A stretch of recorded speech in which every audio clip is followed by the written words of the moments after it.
Hi, this is Steven from Just Got Played, and today I'm going to unbox Cryo from Z-Man Games, designed by Tom Jolly and Luke Laurie. If you see here, it's for 2 to 4 players, 60 to 90 minutes. It does have a lot going on, so I suggest 13 and up for the ages.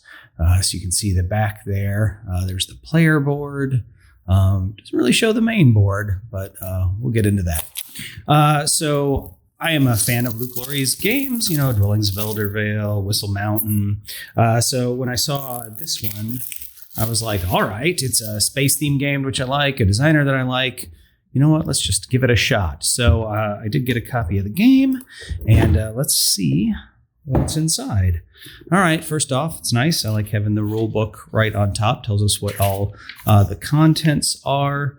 There is actually a decent amount of setup because there are a lot of things in order to, change up replayability. You've got to, flip these tiles around and see which ones you're going to put. What are you going to block on the board? What events are going to go out? So yeah, a decent amount of setup. Then it explains all the different pieces in the game. We'll talk about those as we get to them. And then playing the game, you actually only have a few things you can do, like deploying and recalling are the main things, deploy and recall.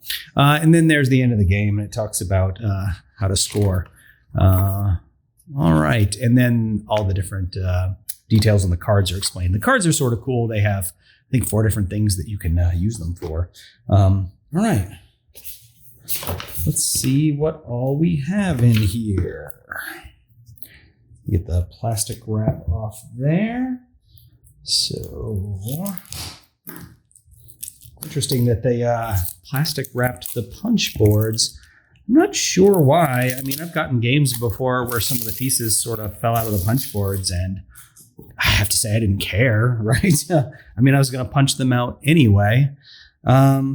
So these are tokens that eventually you can put on your player board to upgrade stuff. So, it's a decent thickness. Kind of just basically what you would expect. These were those events that I was talking about. There's the sunny ones. And these are the sabotage ones. Those are, that's the sunny one as well. There are events in sort of 3 different stages. So there's the sun, and then the sun begins to set. Part of the theme is that the planet is, when the sun sets, it's going to be uninhabitable. So you have to get your people underground to these different caverns. So that they can survive. So some more of these tokens. You can see there's the sun setting, and there's one color. I think there's 2 different types of caverns. Yep. Right. So there's this color of cavern and that color of cavern. That'll make more sense when we get to the board later. And here's the final sort of sunset tile that triggers the end of the game. And then these just block different sections of the board. So that's, part of the variability. So you mix these up and pull some out depending on which symbol you picked up is what gets blocked on the board. These are the places where you dock your drones. All right. So if you look at these tiles, I forgot what the resource on the left means, but on the right is the sort of like an area control. Whoever has the most crew pods in this area gets that points, and the second most gets that points. Ties are not friendly. So you can really ruin somebody's day by tying with them, I suppose. All right, this is the board. And again, it's shrink wrapped. So let me get this out of the shrink wrap. I have to say, I don't know what that does as far as protecting components, but it seems like unnecessary plastic to me. So could live without that. All right. The board is large. All right. Let me maybe move this out of the way. And it did look like the back of the board was just black, which is fine. I don't need to show that. What can I show from the board here, though, in the camera? All right. So down here at the bottom, these are where those caverns are going to go. So, there's the yellow and the purplish ones. And then eventually you explore them and turn them over. Right. And then I think this resource you might have to pay that resource when you're putting a crew pod in there. I can't remember exactly. All right. And then you have different sections of the ship. So there's 4 different sections of the ship. Let me see if I can angle this up for a second. Yeah. All right. So there's 4 different sections to the ship. And this is where you put out, you put out these drones. You're going to deploy your drones, which I haven't gotten to those yet, which allows you to activate these different areas. And these spots are what can be blocked by those other pieces. So, for instance, one of these, during setup, you find that symbol, and then you block that. Wherever that symbol is, well, let's just say it was that one, right? I would block that. And so that space wouldn't be available to play on during the game. All right, let's take a look at some of these drones, actually, since we've got some drone spaces out there now. 4 different player colors. All right. They're really light miniatures, but they do have some detail on them, which is nice. So yeah, these are basically like your workers, right? So you're going to place these out. And when you place them out, you're going to activate one of the neighboring spaces. And then eventually you recall them as well. And then they go on your player board. So when we do the player board, we'll take a look at that. All right, let's see. What else was out here? We've got the crew pods. All right, so again, the crew pods in all the different player colors. There you go. Nothing particularly special, but they are nice. So these are going to go out, and you're going to put them in the salvage areas that allow you to salvage stuff. Like these are the different salvage areas on the map. But eventually, what you want to do is you want to get these pieces, and you want to move them into the caverns. Some cavern space that you've actually explored. And you want to move them into the caverns to be safe because they're worth points there. If they're on your player board, they're worth points as well, just not as many points. All right, let's pull out the player board since I've been talking about those. And once again, they are wrapped in plastic for some reason. All right, so let me get that plastic opened up.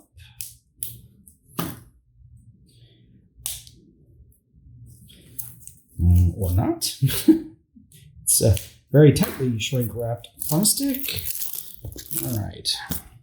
So these are layered boards. I don't know if they're double layered or triple layered. The player boards. I've been calling them player boards. They have an actual name, and that name was platforms. All right, I just had to go with that. All right. So there's one for each color. They're the same, I'm pretty sure. So all right. So you've got these, and I mentioned that. Let me get one of those pieces. You could eventually get some stuff that are upgrades, right? So this was a tech token. So you can put this tech token on your board, and then when you recall, that should fit nice down in there. Yes, it does. Okay. And when you recall and you put a drone back there, you would get that, right? These other ones are a cost, right? So if I put this here, that would say I would have to, and I docked there, I would say I'd have to pay a tech token to move a crew pod, I think, deploy a crew pod. I'm not sure which of the crew pod symbols that is. So again, and there's a place for you to, store your crew pods down here. You can also store crew pods on ships if you have them. So those are the cards which we haven't looked at yet. All right, let's get these out as well. These go on the player board. These are the cubes that mark your resources. All right, so this is pretty cool. So this is the nanites cube. It's cool looking, right? So that would go there. You start with 0 of those. This is the crystals marker. I think maybe you start with one of those. And then there's an organics. Oh, hey, these markers are pretty cool. All right, that's organics. And then the tech, as I mentioned before, is this one. All right. And so that goes there on your board. There's also energy over here. So let me get the energy markers. The energy marker is a peg. All right. So it's a peg, and it goes in, wherever. Just kind of sticks in there, which is nice. All right, cool. Looks like we have some score pads in here that came in the box. All right, so those are all the different things that you can score for. I talked about the cavern majorities, crew pods being on platforms or vehicles. I mentioned upgrades, just for having your guys in the caverns. There are 2 points, platforms or vehicles. There are 1 point. Upgrades we haven't seen yet, that's cards, and missions we haven't seen yet, that's cards. All right, so let's take a look at the cards, which of course are wrapped in plastic. That I actually did expect to be wrapped in plastic. All right. Cool. There's a nice handy cheat sheet here for the player, right? So we talked about deploy and recall. You can also scrap stuff on your turn if you want. It talks about card limits in your hand, how many vehicles, upgrades, missions you can have. You can see there's no duplicates of those allowed. And there's the scoring I was just talking about. All right. So there's 2 of those for each player. Right, just got the standard ship crashing into the planet. It's caused by sabotage. These warring factions, I tell you. All right, so one of the cool things about this game is the multi-use cards, right? So a card has several different things you can do with it, like 4. So one of the things that you could do with it is it can be an upgrade. So this part at the top, you can actually, let me just move that out of the way. You can slot this in. And now that becomes an upgrade, right? So that's one of the things you can do when you're playing a card. You can also use it as a ship. So this is a Rhino that can hold 4 pods.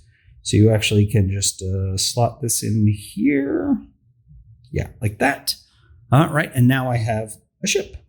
And another thing you can do with it is you can scrap it, and you can get what you get for scrapping it. Or you can save it face down so other people don't know. And this is an in-game scoring thing. And I'm not sure what you call it when you do that with it. But mission, that's what it was, mission. So you can save a mission for yourself, right? So 1 point for each cavern in which you have 1 or more crew pods, right? So that's pretty cool. We got a couple of the different rhinos here. Let's see, just the same. Oh. That's cool. Cool back. So we've got some rhinos. We got a moth.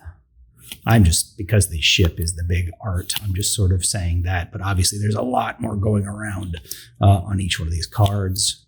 But I was just curious what the different ships were. So there's the ram and the crab. Spider. Shark. Is that the last one? Nope, one more. Turtle. Nice. So, you can just pause it if you wanted a mole as well. If you just wanted to look at any of these cards in detail, hopefully that's coming through in the video. But those are the pieces of the game. So, you've got your player board going on. You got the board going on out here. At its heart, it seems like it's a, worker placement game, but there's also area control and then just this sort of race to get your, pieces underground so that they can be safe. But anyway, that's Cryo. If I haven't played it yet, but if you have any questions, go ahead and ask them in the comments below if you would like, or come to our Discord channel. So in the description of the video below, there's a link to our Discord channel where I'll be happy to talk to you about this game or any other games. There's also links to all of our social media down there, so you can follow us on any platform you want. Hit the subscribe button if you want to see more videos like this. If you enjoyed this video, if it helped you out at all, please hit the like button. That really does help us out. But until next time, thanks for joining me.